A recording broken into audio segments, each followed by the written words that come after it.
أعوذ بالله من الشيطان الرجيم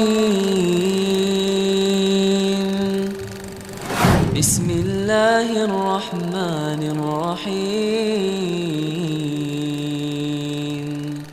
Semoga Allah Subhanahu wa taala merahmati kita semua. Kita akan melanjutkan kembali pembacaan kitab Dhawabit Muhimmah li Husni Fahmi Sunnah karya Dr. Anis bin Ahmad Ibn Tahir Jamal hafizahullahu taala, di mana pada kesempatan pagi hari ini kita akan masuk ke kaidah yang keempat, yaitu tentang ma'rifatun nasikh minal mansukh minal hadis. Mengetahui nasikh dan mansukh di dalam hadis. Nasikh mansukh bukan hanya hadis sebenarnya, namun juga ada dalam Al-Qur'an. Tapi karena kita berbicara tentang tema hadis Nabi SAW, maka tentunya yang kita pegang atau kita bahas pada kesempatan pagi hari ini adalah berkaitan dengan nasikh dan mansukh. Apa itu nasikh? Nasikh itu hadis yang menghapus hadis lain. Lawannya mansukh. Mansukh itu hadis yang dihapus hukumnya. Jadi kita perlu adanya nasikh, mansukh itu untuk kita paham. Oh, hadis ini ternyata sudah dimansukh, sudah dihapus, tidak berlaku lagi hukumnya. Ya, karena ada penasakhnya, yaitu hadis yang mansukh. Hadis yang menjadi nasikhnya, penghapus dari yang mansukh. Nasikh dari kata nasakha, ya nasikhun itu isim fa'ilnya, mansukh itu isim maf'ulnya yang dihapus. Gitu. Jadi nasakha kita artikan menghapus, nasikh penghapus, mansukh yang dihapus. Lalu penulis menyebutkan an-naskhu fil hadis waqi'un. Ya, adanya nasakh di dalam hadis itu fakta terjadi, ya. Wa amalul muslim bil hadis min ghairi ma'rifati ma idza kana al hadisu mansukhan yuqi'uhu fil ilmi bima lam yukallaf bihi syar'a. Seorang muslim yang beramal dengan suatu hadis tanpa mengetahui hadis tersebut itu ternyata telah dihapus, mengantarkan ia kepada mengetahui sesuatu yang tidak dibebani oleh syariat kepadanya. Jadi seorang muslim jika ia mengamalkan suatu hadis tanpa mengetahui kalau hadis itu mansukh, berarti dia telah terjatuh dalam ilmu yang tidak diperintahkan syariat. Ya, tidak diperintahkan syariat untuk mengamalkannya.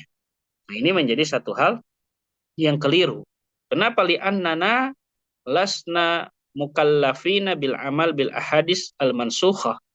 Karena kita itu tidak dibebani, tidak diperintahkan untuk mengamalkan hadis-hadis yang mansukh tersebut. Wa naskhu illatun, maka nasakh itu adalah illat, penyebab, ya, tamna minal amal atau tumna minal amal, yang engkau dilarang, ya, beramal bil hadis dengan hadis tersebut karena dimansukh, telah dihapus. Begitu. Sehingga kita itu, ya, kalau kita tetap mengamalkan hadis yang ternyata sudah dihapus, berarti kita mengada-ngada dalam syariat, dalam melakukan perkara yang ternyata sudah dihapuskan oleh syariat. Begitu. Ini kesalahan. Jadi kita tahu ma'rifah ini hadis sudah dimansukh itu agar kita tidak terjatuh kepada yang melakukan sesuatu amalan yang padahal tidak diperintahkan oleh syariat. Dulu mungkin memang diperintahkan, tapi ternyata sudah dihapuskan hukumnya. Begitu. Berkata Al-Hafidz As-Suyuti rahimahullahu taala, wa naskhu qad adrajahu fil ilali at-Tirmidzi wa khassahu bil amali. Kata Imam Suyuti, naskh itu telah dimasuk oleh Imam At-Tirmidzi, dimasukkan dalam kategori hadis, yaitu cacatnya hadis. Ya. Jadi apa namanya? Di sini telah dimasukkan oleh Imam At-Tirmidzi dalam kitab beliau, ya, Ilal At-Tirmidzi, ke dalam pembahasan di mana itu masuk kategori kecacatan sebuah hadis. Ya. Jadi Imam At-Tirmidzi punya kitab Ilal At-Tirmidzi, itu apa namanya? Boleh kita katakan sebagai muqaddimah dari kitab Imam At-Tirmidzi. Pesan terkait dengan ilal-ilal dalam hadis, ya, yang di karya beliau Sunan At-Tirmidzi begitu menjelaskan berkaitan dengan hadis-hadis yang bermasalah yang disebut oleh para ulama disebut dengan illah atau ilal. Dia cacat sebuah hadis begitu. Kemudian Imam Syuuti menyebutkan apa? Dalam alfiyahnya tersebut wa khassahu bil amal. Namun beliau hanya mengkhususkannya dalam masalah pengamalan saja. Ya, bukan status hadisnya. Artinya begini, terkadang ada sebuah hadis yang itu secara sanadnya itu ya tidak bermasalah, tidak bermasalah. Semuanya thiqah, semuanya apa namanya bisa diterima perawinya. Tapi ternyata tidak diamalkan. Kenapa? Karena sudah dimansuh, begitu. Karena sudah dimansuh hukumnya. Sehingga dalam hal ini kita perlu tahu mana pemansuhnya, hadis yang memansuhkan hadis yang tadi apa namanya secara sanad itu sahih, namun ternyata secara pengamalan matan itu tidak diamalkan, begitu. Jadi ada hadis-hadis yang ternyata itu dimasukkan dalam kategori hadis tidak diamalkan karena sudah dimansuh.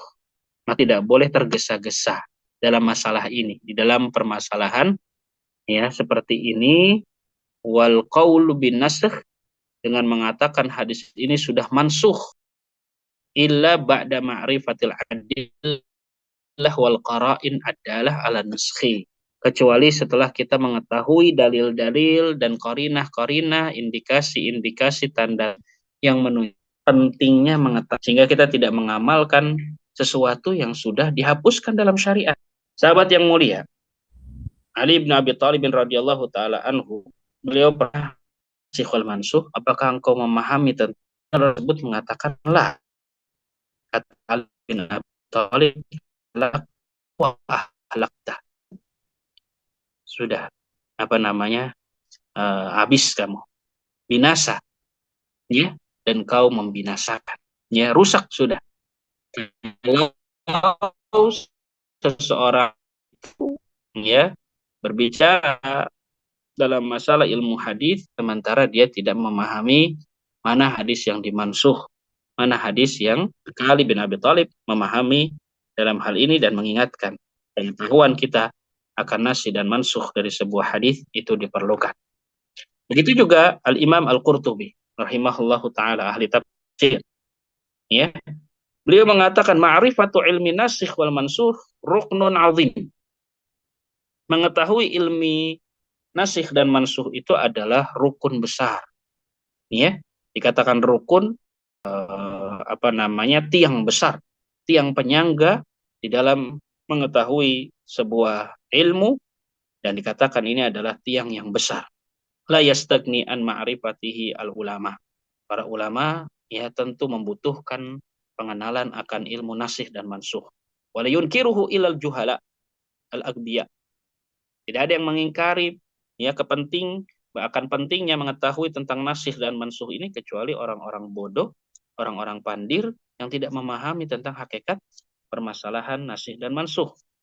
Bima yatarattabu alaihi min ma'rifatil halali, ya, dari perkara yang sekiranya hal tersebut itu akan mengantarkan kepada masalah ketidakmengenalan tentang halal dan haram. Maka jamaah yang dirahmati Allah Subhanahu wa taala, ini ya kita mengenal nasikh dan mansuh itu disebutkan oleh para ulama berkaitan dengan ya pentingnya mengetahui nasikh dan mansuh, dan akan berujung kepada ketidakpahaman terkait dengan halal dan haram. Ini disebutkan oleh Al-Imam Al-Qurtubi dalam kitab beliau Al-Jami' li Ahkamil Quran. Iya.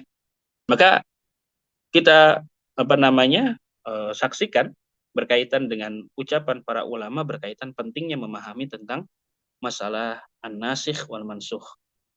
Jadi sekali lagi kita tidak boleh tergesa-gesa ya di dalam menghukumi sebuah hadis, mengamalkan sebuah hadis, ya, sampai kita mengetahui hadis tersebut tidak dimansuhkan oleh para ulama. Ya, berkata Ibnu Hazm rahimahullahu taala, la yajuz li muslimin yu'minu billahi wa bil yaumil akhir ayyakula bi syai'in minal qur'ani wa sunnah hada mansukhun illa bil yakin.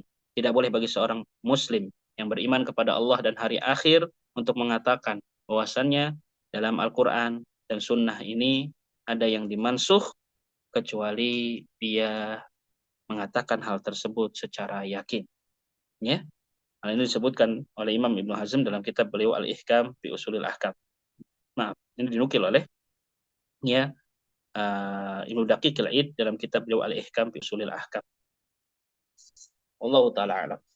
Iya. Jemaah rahmati Allah.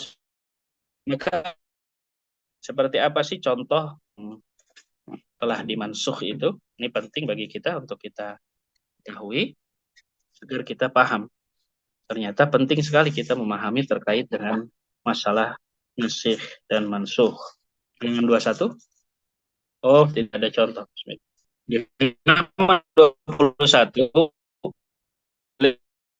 berkaitan dengan buku rujukan.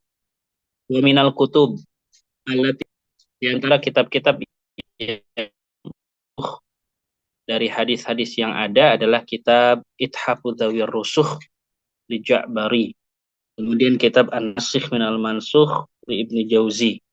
Kemudian kitab Al-Akhbar Nasikh wal Mansukh minal Akhbar.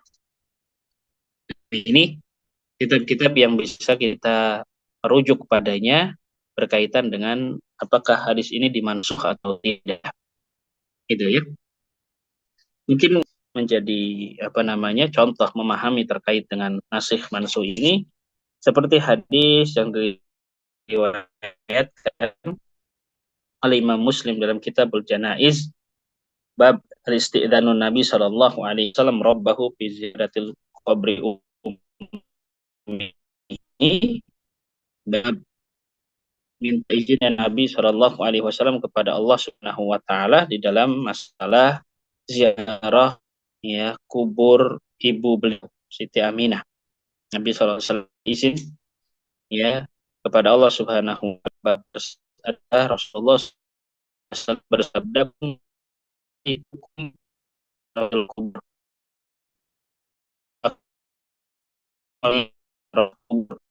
azuruha fa innaha ya tudzakirul mauta. Dulu aku melarang kalian untuk berziarah kubur, maka sekarang berziarah kuburlah, karena sesungguhnya ziarah kubur itu mengingatkan. Ya, maaf terputus tadi ya. Bismillah, alhamdulillah, wassalatu wassalamu ala nabiyina Muhammadin wa ala alihi wa sahbihi ajma'in wa ba'd. Jadi tadi kita sebutkan hadis riwayat Imam Muslim yang berkenaan Nabi SAW melarang. Dahulu kata Nabi, aku melarang kalian berziarah kubur. Kemudian hadis ini dimansuh, dihapus dengan ucapan Nabi fazuruha. Maka berziarah kuburlah kalian, karena ziarah kubur itu tudzakirul maut, mengingatkan kematian. Nah, hadis Nabi yang menyebutkan berziarah kuburlah kalian karena ziarah kubur itu mengingatkan kematian, itu yang disebut dengan hadis nasikhnya. Dia yang menghapuskan hadis larangan Nabi dahulu melarang orang untuk berziarah kubur.